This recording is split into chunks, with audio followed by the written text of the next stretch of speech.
At the end of the day, could Google give you that same clean experience that ChatGPT gives you? Of course they could, right? But they cannibalize, that's what innovator's dilemma means. They cannibalize their core business.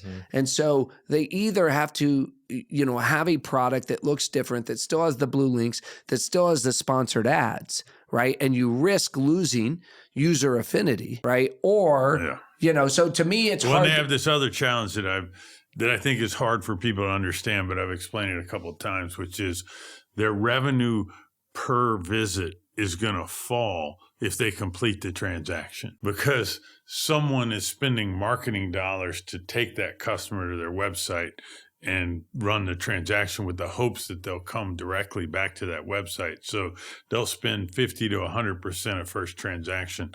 There's no one that's going to, if Google or ChatGPT or whoever convinces Kayak or whoever to be a white label Rails in the background, the amount of money they're going to give you for that's going to be like 5% of the transaction. Bill, you brought something interesting. So like this new browser, right? It's a company called BrowserBase.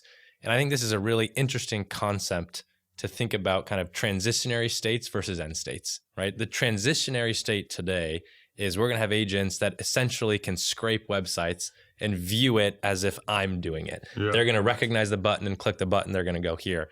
Yeah. What if we reinvented the browser and built it in a way where it's not a button for a human eye, but everything is some composable API that an agent can recognize and an agent can go interact with? And so you're not scraping the website where you would lose the eyeballs.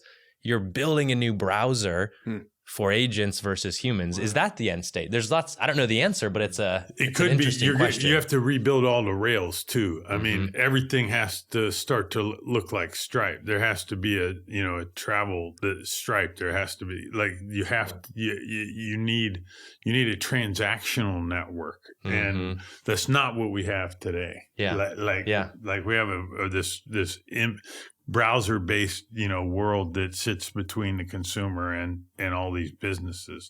But it could happen. And boy, we've talked about voice. Like if you just start talking to your computer, it's a very different world. That's not a browser, or it's not the browser we know. Yeah. It could very well be a different, entity.